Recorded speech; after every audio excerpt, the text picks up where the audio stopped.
Thật là tuyệt vời làm sao khi Araki cuối cùng cũng đã cho người xem chúng ta một nhân vật nữ giữa đám đàn ông dễ quạo của gia tộc Joestar. Một bóng hồng tuy trông mỏng manh nhưng hễ đến là đón, không ngại va chạm, thích thì khô máu, không ai khác chính là Jolene Cujo, mỹ nhân cục sục nhất Hoa Kỳ, nhưng lại khiến các anh em quý biểu chúng ta cảm thấy bánh cuốn khi lần đầu trông thấy. Nếu các bạn đã tò mò đến vậy thì hãy cùng Anime Rewind tìm hiểu xem bóng hồng duy nhất của gia tộc Joestar này là ai nhé. Cảnh báo video sẽ chứa một số chi tiết spoiler, hãy cân nhắc kỹ càng trước khi xem. Jolene Cujo có ngoại hình khá đặc biệt và phong cách thời trang độc đáo. Cô mang mái tóc bóp cắt màu nâu sẫm, khuôn mặt của Jolene có nét đặc trưng của gia đình Cujo, đôi mắt màu xanh lam sáng, cặp lông mày dày và một chiếc mũi thẳng. Trang phục của Jolene thường là một bộ quần áo tù nhân màu trắng và xanh dương, với một chiếc áo khoác da bó sát cơ thể. Cô cũng thường đeo một chiếc mũ rộng và có một chiếc khuyên tai tròn lớn bên tai trái. Trong một số tình huống khác nhau, Jolene cũng mặc những bộ trang phục khác, nhưng vẫn giữ nguyên phong cách thời trang cá tính và độc lạ của mình. Về tổng thể, ngoại hình của Jolene khá ấn tượng và độc đáo, thể hiện được cá tính mạnh mẽ, dũng cảm của cô. Jolene Cujo là nhân vật chính của phần 6 series JoJo Bizarre Adventure và là con gái của người đàn ông sở hữu stan mạnh nhất hành tinh, Jotaro Kujo, cùng với một người phụ nữ Hoa Kỳ. Câu chuyện bắt đầu khi Jolene và bạn trai cô, Romeo, đang tình tứ với nhau trên xe. Để rồi bất ngờ họ đưa một ông già đã isekai sang thế giới khác nhờ Truckun. Khi cảnh sát nhúng tay vào vụ này, những tưởng cả cô và bạn trai của mình sẽ phải đứng ra hầu tòa.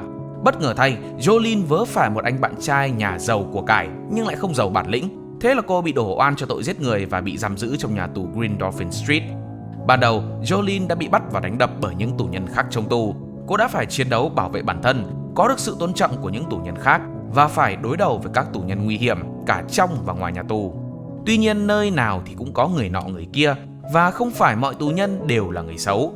Nhờ vậy, Jolene gặp gỡ và lập liên minh với một số tù nhân khác, bao gồm Ernest Costello, Foo Fighters, Anasui và Weather Report. Họ cùng nhau đấu tranh để tìm ra sự thật và thoát khỏi nhà tù. Sau khi tìm ra được sự thật, họ biết rằng stan user của White Snake, kẻ đã lén cướp đi chiếc đĩa stan và ký ức của cha cô, chính là cha Pucci. Lúc này Jolene đối đầu với những kẻ thù đáng sợ, bao gồm Enrico Pucci và các tay sai của hắn ta. Sau khi thoát khỏi nhà tù Green Dolphin Street, Jolene đối đầu với khá nhiều stan user nguy hiểm. Điển hình là những người con của Dio gồm Rikiel và Donatello Versus. May mắn cô không phải chạm trán với ông trùm đương thời của Passione là Giorno Giovanna, vì lúc này anh đang bận một việc gì đó tại Florida. Ba tên con trai rơi của cặp tình nhân Jonathan và Dio vẫn mang lại cho Jolene khá nhiều trở ngại, cũng như đã suýt đoạt mạng cô nếu như không nhờ sự nhanh trí và trợ giúp đắc lực của các đồng minh. Sau khi Pucci đã đạt tới thiên đường, Jolene và những người bạn của cô phải tìm cách tiêu diệt stan mạnh mẽ Made in Heaven của Pucci trước khi ông ta kích hoạt nó và thay đổi thời gian, gây ra sự tàn phá khắp nơi. Lúc này, nhóm của Jolene đã nhận được sự trợ giúp của Jotaro Kujo. Dù Star Platinum khá mạnh mẽ và đã đấm vào sọ Pucci, nhưng bằng một cách nào đó hắn ta vẫn sống sót. Trước thời khắc quyết định, khi Jotaro sử dụng khả năng dừng thời gian một lần nữa, Pucci đã sử dụng lại thủ đoạn của Dio đã từng làm với Jotaro khi phi dao vào người Jolene, bắt anh phải đưa ra lựa chọn hoặc là giết hắn hoặc là cứu Jolene, và Jotaro đã chọn cứu con gái mình. Pucci đánh bại nhóm Joestar, cả Jolene và Jotaro đều mất mạng. Sau đó Emporio đánh bại Pucci và vũ trụ được reset lại một lần nữa. Mặc dù trận chiến trên tuy Jolene không phải là người chiến thắng, nhưng sự hy sinh vĩ đại của cô vẫn mang lại chiến thắng chung cuộc cho toàn vũ trụ. Điều này cũng khẳng định rằng gia tộc Joestar là một gia tộc mạnh mẽ và không dễ bị đánh bại. Trên thực tế, Pucci cũng không khác gì người mà hắn tôn sùng. Dio lại một lần nữa gián tiếp bị đánh bại bởi gia tộc Joestar. Dio là kẻ thất bại, nhưng bạn có thể làm người chiến thắng nếu tậu ngay cho mình những tấm poster Kimetsu no Yaiba sang xịn mịn đến từ Sama Shop ngay ngày hôm nay. Được làm bằng giấy craft vàng dày, phong cách cổ điển chất lượng cao với nhiều mẫu poster độc đẹp từ anh em nhà Kamado, bộ tứ siêu lầy cho đến các trụ cột, mà giá lại còn rất hạt rẻ, chỉ có 13k một tấm. Nhanh tay click vào đường link bên dưới để mua nhé. Đến với JoJo, ta đều biết các nhân vật được xây dựng rất có chiều sâu và có độ phức tạp nhất định trong cá tính của mình. Từ Jono, một người không rõ là tốt hay xấu, cho đến Jotaro, một người thô lỗ, thậm chí chửi cả đấng sinh thành nhưng lại có một trái tim ấm áp. Jolene cũng vậy, có quá khứ khá nổi loạn và có phần hư hỏng sa ngã do tuổi thơ thiếu vắng sự dạy dỗ của cha, khi ông luôn là người của công việc, chẳng đoái hoài đến mẹ con cô. Ngay cả khi Jolene ốm nặng, tưởng như không thể dậy được, ông dường như cũng chẳng quan tâm. Dù tình cảm cha con có xa cách, nhưng Jolene trong thâm tâm vẫn luôn mong nhận được sự chú ý của ông. Đây được cho là nguyên nhân chính cho những lần phạm tội từ khi cô mới chỉ có 14-15 tuổi, và thậm chí nhiều lần phải chịu quản thúc từ pháp luật. Thiếu thốn hơi ấm từ trụ cột gia đình không thể tránh khỏi việc Jolene lớn lên trong sự thèm khát tình thương, dù cho mẹ cô yêu cô rất nhiều và bản thân cô cũng nhận thức được như vậy. Bên trong Jolene luôn có một khoảng trống tình cảm luôn cần được lấp đầy. Điều này lý giải vì sao Jolene có xu hướng phụ thuộc vào tình cảm và sự chấp nhận của những người xung quanh. Đây chính là lý do cô đứng ra nhận tội thay gã tình nhân phụ bạc Romeo khi hắn gây tai nạn và nhận án tù 15 năm thay hắn. Jolene ngây thơ đã tin tưởng hắn bằng cả tấm lòng khi gã nói yêu cô, đến mức cô cho gã quyền được gọi cô là Jojo, biệt danh đầy thương mến mà chỉ mẹ mới có quyền gọi cô như vậy. Tuy cứng đầu và ngông nghếch là thế, nhưng Jolene vẫn luôn giữ cho mình sự kiên trì và quyết tâm. Đây có thể là đặc trưng tính cách nổi bật nhất của Jolene. Kiên trì và quyết tâm trong mọi tình huống và không bao giờ bỏ cuộc dù đối mặt với những trở ngại khó khăn. Điển hình như trong trận chiến về Rikiel, thằng con rơi con vãi của Dio. Dù phải chịu rất nhiều những vết thương tồi tệ, nhưng khao khát chiến thắng của cô cũng không bao giờ thay đổi. Jolene là một người vô cùng can đảm, luôn sẵn sàng đương đầu với những thử thách cuộc đời đưa đẩy. Cô không sợ hãi khi đối mặt với những tình huống đầy rủi ro và luôn tìm cách để vượt qua chúng. Sẵn sàng quay lại để tìm lại các đĩa stan cho cha mình, dù cho nhà tù Green Dolphin Street là một nơi đầy thối tha và bẩn thỉu. Có thể thấy xuyên suốt series, Araki của chúng ta không hề thương hoa tiếc ngọc khi vứt cho Jolene những kẻ thù hết sức man dợ và tàn nhẫn. Thậm chí sau khi ra khỏi nhà tù, đối thủ của cô toàn là những tên đàn ông bệnh hoạn và biến thái. Với một cô gái bình thường thì điều đó thật khủng khiếp, nhưng với Jolene, cô lại không hề nao núng và sẵn sàng lao vào cuộc chơi, dù cho chúng là con của Dio hay là Pucci đi chăng nữa. Đối với những kẻ sực sược, Jolene cũng không ngần ngại thể hiện bạo lực. Cô đã từng bảo Foo Fighter đấm dập mu cái lũ chen hàng tranh mua đồ ăn cho chúng nhớ.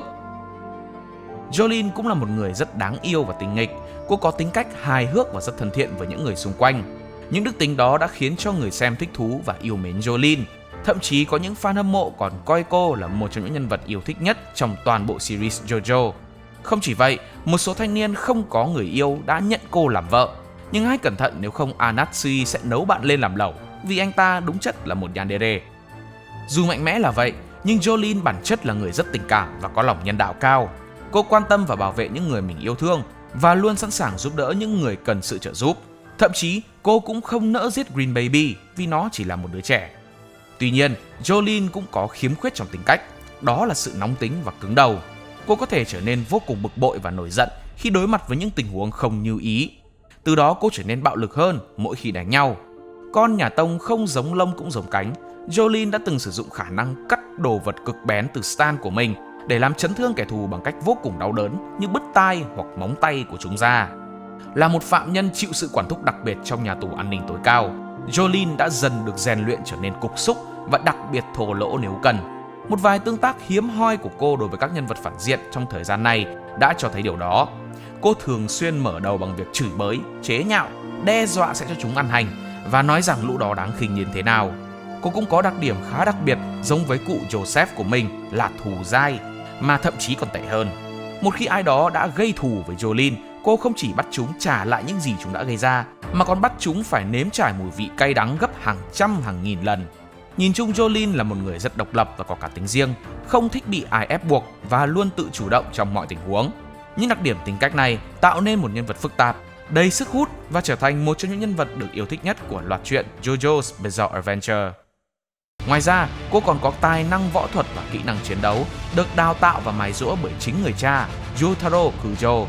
Tất cả những phẩm chất này đã giúp Jolene trở thành một nhân vật rất ấn tượng, có khả năng đối đầu với những kẻ nguy hiểm, luôn tìm cách tận dụng mọi điểm yếu của đối thủ và tạo ra các chiến lược phù hợp để giành chiến thắng.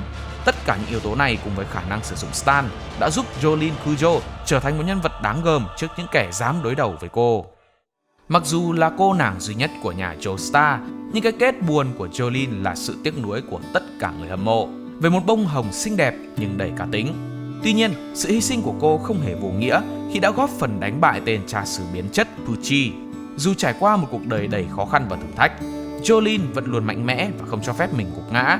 Là một người phụ nữ mạnh mẽ, cá tính và độc lập, nhưng Jolene vẫn mang những nét nữ tính. Cô là một hình mẫu lý tưởng của một người phụ nữ hiện đại.